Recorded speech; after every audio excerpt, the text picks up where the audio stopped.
Hello everyone, మన Shankar Varaprasad Garu boss movie blockbuster hit అయింది. కొత్త రికార్డులు కూడా క్రియేట్ చేసింది. 300 నుంచి 350 కోట్లు ఈ సినిమా ఎట్లా కలెక్ట్ చేసింది అన్నది వీడియోలో క్లియర్గా ఎక్స్ప్లెయిన్ చేస్తా. ఛానల్ సబ్స్క్రైబ్ చేసుకొని చాలామంది చూస్తారు కానీ సబ్స్క్రైబ్ చేసుకోవట్లేరు. వీడియో కనుక నచ్చితే లైక్ కూడా చేయరి.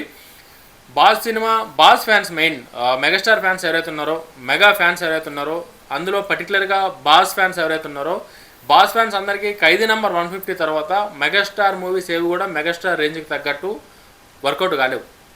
సినిమాలు అంటే సినిమా యావరేజ్ ఎబో యావరేజ్ అట్లా నడిచినాయి కానీ మెగాస్టార్ రేంజ్కి తగ్గట్టు అరే మెగాస్టార్ మూవీ అంటే ఇట్లుండాలా, మెగాస్టార్ మూవీ అంటే రికార్డులు అంటే ఇట్లుండాలని చెప్పేసి కాలర్ ఎగరేసే మెగా ఫ్యాన్స్ ఎవరైతే ఉన్నారో వాళ్ళందరికీ మనసులో అయితే మాత్రం బాధ ఉంది.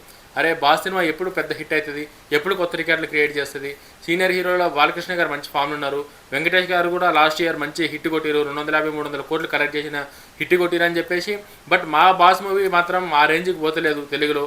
ఎట్లా బాస్ కూడా చాలా ట్రై చేస్తుండు, బట్ అనుకున్న రేంజ్లో బాస్కి సక్సెస్ వస్తలేదని చెప్పేసి ఎవరైతే మెగా ఫ్యాన్స్ అందరు ఉన్నారో వాళ్ళ బాధ అంతా నిండిపోయింది. కడుపులో బాధ అంతా తీరిపోయింది, వాళ్ళందరికీ పోయింది బాధ. మామూలు రికార్డులు కాదు, మనశంకర్ వరప్రసాద్ అనే సినిమా మామూలు రికార్డులు కాదు. ఒక్క రీజనల్ లాంగ్వేజ్లో, ఒక తెలుగు లాంగ్వేజ్లో రిలీజ్ అయ్యి ఈ రేంజ్ కలెక్షన్స్ అంటే అసలు అది మామూలు హిట్ కాదు. అది 70 ఏళ్ళ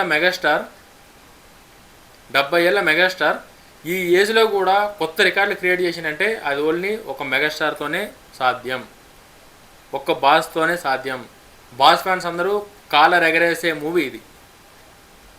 దీనికి రీజన్ కూడా మీకు ఎక్స్ప్లెయిన్ చేస్తే క్లియర్గా. అంటే ఈ cinema first of all main reason ఇంత పెద్ద హ్యూజ్ కలెక్షన్లు కానీకే రీజన్ ఒకటి, మంచి సంక్రాంతి టైంలో రిలీజ్. డైరెక్టర్ అయితే అనిల్ అన్న అయితే ఏం ప్లాన్ చేసినావు అన్న నిజంగా నువ్వు నీ ప్లాన్ అంటే మూవీ స్టార్ట్ అయిన దగ్గర నుంచి అనిల్ అన్న ప్లానింగ్ ఎట్లుందంటే టైటిల్ అనౌన్స్మెంట్ చేసిన దగ్గర నుంచి, మూవీ షూటింగ్ స్టార్ట్ అయిన దగ్గర నుంచి, టైటిల్ అనౌన్స్మెంట్ దగ్గర నుంచి, సాంగ్ రిలీజ్ దగ్గర నుంచి, థియేటర్లోకి వచ్చిన దాకా అనిల్ అన్న నీ ప్లాన్కి హ్యాట్స్ ఆఫ్ అన్న.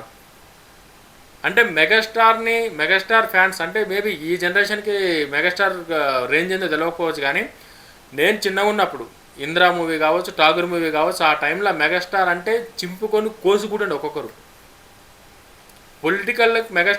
పొలిటికల్కి రాకముందు మెగాస్టార్ రేంజ్, మెగాస్టార్ మూవీ అంటే అదొక పిచ్చి, అదొక పండగ మెగాస్టార్ ఫ్యాన్స్కి.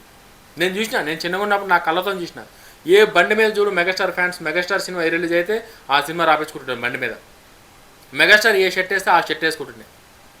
అదొక ట్రెండ్ మెగాస్టార్ అనేది. అది మనం ఇప్పట్లో చాలామందికి నేను చెప్తే కూడా అర్థం కాకపోవచ్చు యూట్యూబ్లో, కానీ అది నా కళ్ళతో నేను చూసిన. నాకు తెలిసిన వాళ్ళు కావచ్చు, పెద్ద వాళ్ళు, నాకు మామూలు అయ్యేటోళ్ళు, నాకు బాబులు అయ్యేటోళ్ళు, నాకు పెదనాళ్ళు అయ్యేటోళ్ళు, చాలామందిని చూసిన, నాకు అన్నలు అయ్యేటోళ్ళని చూసిన. మెగాస్టార్ అంటే పిచ్చెక్కిపోయేటోళ్ళని చూసిన నేను. మెగాస్టార్ సినిమా వస్తుందంటే పండగ. సినిమా థియేటర్లకన్నీ 100 days అయిపోయేదాకా వాళ్ళకి పండగనే. ఎప్పుడు టైం దొరికితే అప్పుడు పోయి చూస్తుండే. అంటే ఇప్పుడంటే మల్టీప్లెక్స్లో టికెట్ రేట్లు ఎక్కువ ఉంటుండే, కానీ అప్పుడు 15 రూపాయలకి 20 రూపాయలు కూడా టికెట్ ఉంటుండే.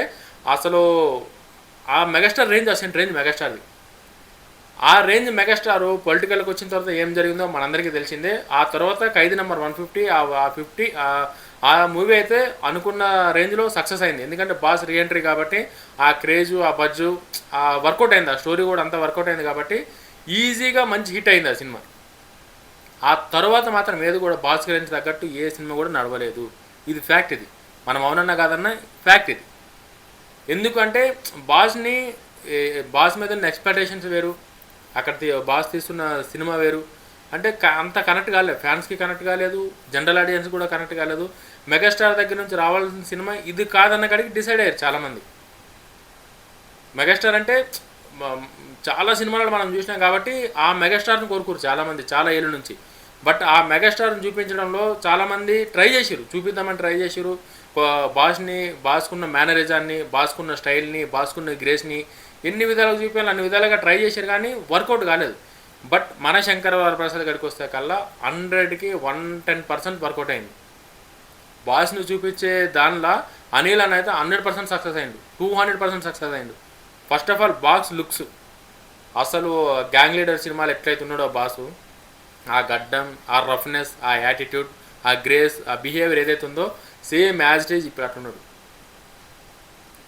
గరాన మొగుడు సినిమా అనుకుంటా, ఆ సినిమాలో బాస్ ఎట్లుందో బిహేవియర్, యాటిట్యూడ్ ఈ సినిమాలో అట్లుంది. అంటే బాస్ని ఫస్ట్ ఆఫ్ ఆల్ చూపించడంలోనే ఒక సక్సెస్ అయిపోయింది 100%. ఒక వింటేజ్ మెగాస్టార్ని చూపించే దానిలో అనిల్ అన్న ఓ రేంజ్లో సక్సెస్ అయింది.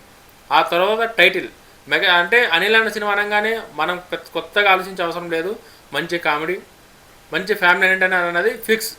ఆ ఫ్యామిలీ ఎంటర్టైనర్కి బాస్ గ్రేస్ని, బాస్ స్టైల్ని, బాస్ యాటిట్యూడ్ని యాడ్ చేస్తే ఎట్లుంటుందో దాని కింద వచ్చిందే మన శంకర్ వరప్రసాద్ గారు. షూటింగ్ స్టార్ట్ అయిన తర్వాత ఏం టైటిల్ పెడతారు, ఎట్లా వస్తుంది సినిమా, అనిల్ అన్నకేమో 8 సినిమాలు హిట్ అయినాయి, ఈ సినిమాకి ఎక్షన్ టైటిల్ పెడతాడు ఏందని చెప్పి అనుకున్న దానిలో బాస్ పేరే ఒరిజినల్ పేరు పెట్టేసింది బాస్ది. శంకర్ వరప్రసాద్ బాస్ ఒరిజినల్ పేరు. ఆ పేరుని మన శంకర్ వరప్రసాద్ సంక్రాంతికి వస్తున్నారని చెప్పేసి ఆ టైటిల్తోనే సంక్రాంతికి ఒక కళం తీసుకొచ్చి ఈ సినిమా సంక్రాంతికి వస్తుంది, ఇంకా మిగతా ఏ సినిమాలు వచ్చినా సరే కూడా క్లియర్ ఇచ్చేసేయండి, మాది క్లారిటీతో ఉన్నామని చెప్పి అప్పుడే హింట్ ఇచ్చేసింది అనిల్ అన్న. అంత కాన్ఫిడెన్స్తోని ఒక టైటిల్ని పెట్టి సంక్రాంతికి వస్తున్నామని చెప్పి సంక్రాంతికి వచ్చి ఈ రేంజ్ హిట్ కొట్టాలంటే మామూలు విషయం కాదు. అది ఎంత ప్లానింగు, ఎంత బ్యాక్గ్రౌండ్ లేకపోతే అంత వర్కౌట్ అవుతుంది.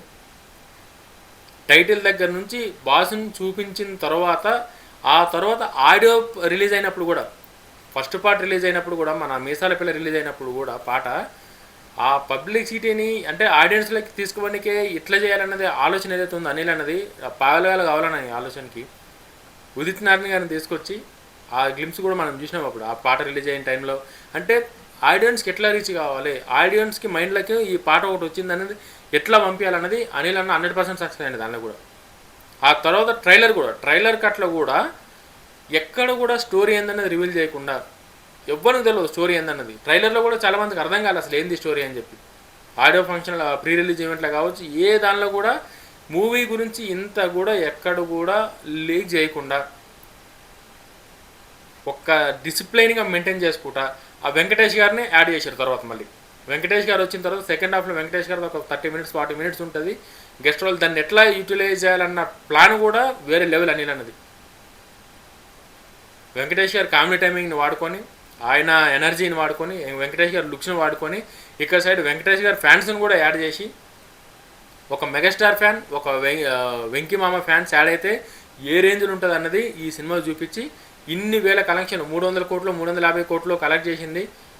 పాన్ ఇండియా మూవీ కాకుండా ఇన్ని కోట్లు కలెక్ట్ చేసే ఫస్ట్ మూవీ తెలుగులో ఇదే అని చెప్పేసి రికార్డులు, కొత్త రికార్డులన్నీ క్రియేట్ అవుతున్నాయి. దానికి రీజన్